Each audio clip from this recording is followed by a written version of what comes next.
Nuestro ejercicio de balance de materia nos dice lo siguiente. Se desea obtener una corriente de aire húmedo al 1.5% molar de agua para una cámara de crecimiento bacteriano. Para ello se dispone de 3 corrientes que entrarán a una cámara de evaporación con las siguientes composiciones. Agua líquida a una velocidad de 20 centímetros cúbicos entre minutos. Otra segunda corriente que solo va a contener aire, y recordemos que la composición del aire es 21% en oxígeno y 79% en nitrógeno. De todos modos, el ejercicio nos da esta información. Y una tercera corriente que va a contener únicamente oxígeno puro con un caudal molar de 1/5 parte del caudal molar de aire. Es decir, que aquí va a entrar 1/5 de lo que entra realmente en el caudal de aire. Es decir, esta corriente depende de la cantidad de aire. Entonces vamos a comenzar con nuestro pequeño diagrama donde expresemos las entradas para el balance de materia. Bien, supongamos que este rectángulo expresa el evaporador. Entonces vamos a tener el evaporador. La primera corriente que podemos expresar es la del agua líquida, pero esta agua líquida, vamos a colocarlo aquí, se expresa en un caudal volumétrico, 20 centímetros cúbicos entre minuto. Si yo analizo todo el problema, me voy a dar cuenta que trabajo un mol aquí, que es una composición molar, y aquí también estamos trabajando una composición molar que va a depender de este también. Por lo tanto, me conviene expresar este caudal volumétrico a un caudal molar. Por lo tanto, vamos a trabajar que esos 20 centímetros cúbicos por minuto hay que transformarlos a un caudal molar. ¿Cómo? Bueno, para ello, como solo estamos trabajando balances de materia por el momento, yo puedo decir que 1 gramo equivale a 1 centímetro cúbico, hablando para el agua líquida. Por lo tanto, se cancela centímetros cúbicos con centímetros cúbicos. Sin embargo, aún falta transformarlo a moles. Si buscamos el peso molecular del agua líquida, recordemos que este tiene un valor de 18.015 gramos. Entonces, un mol equivale a esta cantidad de masa. Se cancelan los gramos entre gramos y ahora sí voy a realizar la operación matemática expresada en estas relaciones numéricas. Pero si nos damos cuenta, la única operación realmente que hay que hacer es 20 entre 18.015 y eso nos da un valor de 1.11 mol por minuto de agua líquida. Por lo tanto, aquí la entrada son 1.11 mol por minuto, ¿bien? Únicamente de agua líquida. Y luego tenemos otras 2 corrientes que van a entrar al evaporador, una corriente de aire y otra corriente de oxígeno puro. Y vamos a tener una corriente de salida que va a contener un 0.015 en fracción molar de vapor de agua. Muy bien. Fíjense que ya transformé este porcentaje en representación numérica, pero en la salida solo nos están dando la composición fraccional del agua. Pero recordemos que estamos ingresando al evaporador 3 especies diferentes: el agua, el oxígeno, y en el aire está implícito el nitrógeno gaseoso. Por lo tanto, voy a llamar a X la composición o la fracción molar de oxígeno que no conozco, y entonces recordemos que la suma de las fracciones siempre nos debe dar 1. Entonces, si yo a la unidad le resto 0.015, esto me queda como 0.985. Pero solo le he restado la composición fraccional del agua. Si le resto todavía la composición fraccional del oxígeno, eso me va a dar la composición fraccional del nitrógeno. Muy bien. Recordemos que estas composiciones fraccionales están en composición molar. Bien. Por eso ya estamos trabajando todo en moles. No olviden que este ejercicio lo estamos resolviendo en moles. Y esta sería la composición de salida.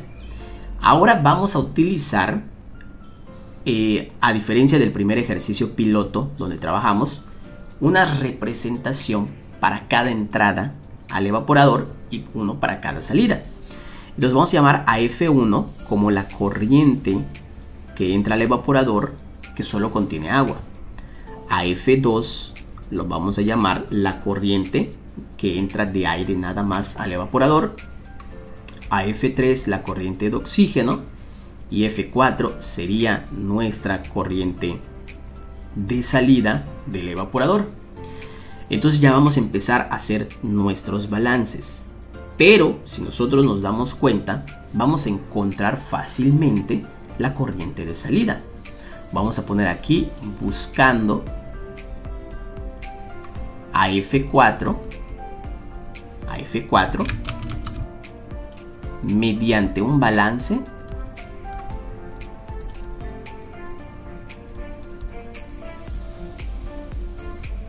de agua. Bien.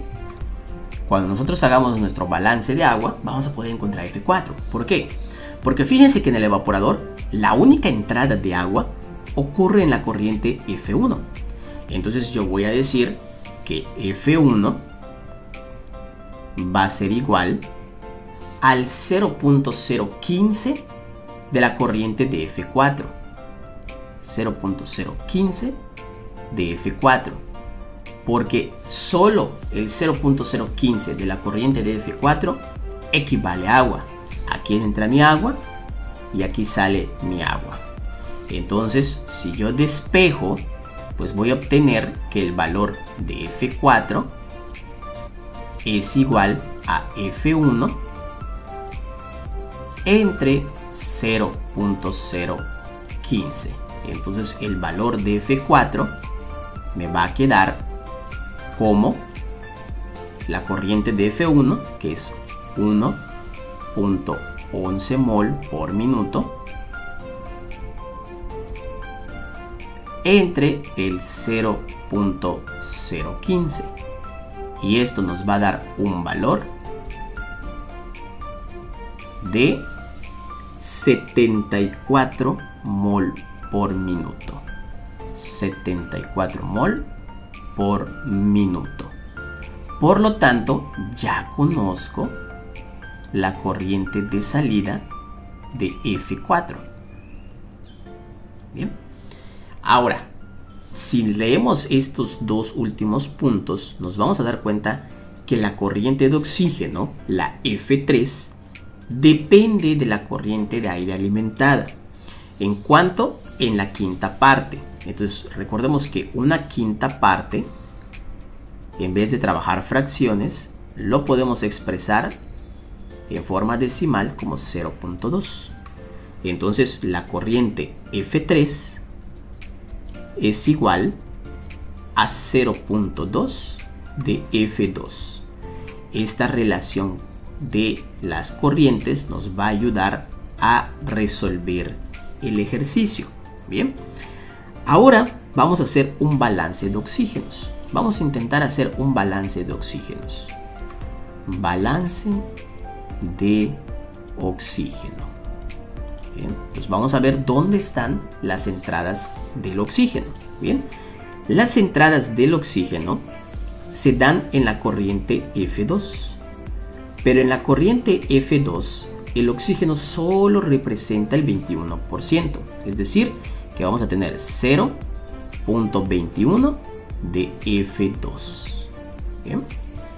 Y también el oxígeno entra en la corriente F3 más F3. Bien, más F3. ¿Y dónde sale el oxígeno? Pues el oxígeno sale en la corriente F4, pero no conozco su composición, entonces esto nos va a quedar como X por la salida F4 que ya conocemos de 74. Ya sabemos que son mol minuto, vamos a no escribir las unidades por el momento, vamos a hacer operaciones matemáticas y vamos a desarrollar esta parte. Bien, pues 0.21 de F2 sigue siendo esa misma expresión, pero ahora F3 podemos sustituirlo por 0.2 de F2, porque eso equivale a F3. F3 es 0.2 de F2 y 74 por X pues nos queda 74X. Bien, entonces me doy cuenta que puedo sumar los términos semejantes de la izquierda y esto me va a quedar como 0.41 de F2 es igual a 74X. De aquí voy a preferir despejar la composición fraccional molar del oxígeno y entonces este 74 va a pasar dividiendo a 0.41. Cuando pase dividiendo, voy a dividir 0.41 entre 74, me va a dar la siguiente expresión de que la composición fraccional molar del oxígeno es igual a 5.54 por 10 a la menos 3 de lo que valga la corriente F2. Bien. Aquí nos está dando notación científica porque estoy dividiendo un número chiquitito entre un número muy grande. Entonces vamos a dejarlo expresado de esta manera. Pero me doy cuenta que me falta un dato para conocer la corriente o la composición fraccional molar del oxígeno en la corriente de salida F4. Por lo tanto, voy a recurrir a otro balance. Vamos a dejarlo expresado hasta aquí. Voy a recurrir a otro balance. A un balance global. Vamos a trabajar con un balance global. El balance global va a ser la corriente F1 más la F2 más la F3 y estas son las corrientes de entrada que se deben de sumar para que nos den la corriente de salida. Yo de aquí a quienes ya conozco, pues conozco la corriente F1, entonces esto me va a quedar como 1.11 más el F2 que aún no lo conozco y lo voy a dejar expresado como F2 más F3 que vuelvo a recurrir a esta expresión, me va a dar 0.2 de F2 y F4 pues sí lo conozco. F4 ya lo habíamos encontrado que tiene un valor de 74. Entonces vamos a despejar y agrupar términos semejantes y voy a sumar el 1 más 0.2, me va a quedar 1.2 de F2 y este 1.11 va a pasar del otro lado restando y 74 menos 1.11 me debe de quedar 72.89. Entonces ahora este 1.2 pasa dividiendo al 72.89 y eso me da una corriente de F2 igual a 60.74. Recordemos las unidades nada más, aquí no lo trabajamos para obtener más espacio y ya nada más las agregamos al final. Mol sobre minuto. Entonces como ya conozco la corriente F2, ya puedo conocer la composición de fraccional molar del oxígeno en la corriente F4. Entonces como ya conozco a F2, pues vamos a sustituir. Entonces X me va a quedar como 5.54 por 10 a la menos 3 por 60.74. Me queda que X vale 0.3365, es decir, su fracción molar en la composición de la corriente F4. Si quisiéramos conocer la del nitrógeno, bueno, pues nada más a 0.985 Ahora le restamos el valor de la composición fraccional molar del oxígeno y nos queda que para el nitrógeno, la fracción molar del nitrógeno en F4 pues tiene un valor de 0.6485. Bien, entonces aquí ya hemos encontrado todas las composiciones fraccionales de la corriente F4 y ya nada más como dato adicional pues podemos encontrar el valor de F3, porque F3 es la quinta parte de F2. Entonces F2 tenía un valor de 60.74 y nada más la multiplicamos por 0.2. Eso nos daría un valor de 12.148 mol por minuto. Y así es como hemos encontrado todas las entradas y salidas al evaporador y la composición final de la corriente de salida F4 del evaporador. Si este video te ha gustado y quieres que sigamos haciendo ejercicios como estos, déjanos un me gusta y comparte la información. Te recordamos que esto es YouScience y nos estamos viendo en otro de nuestros siguientes videos dedicados a la ingeniería química.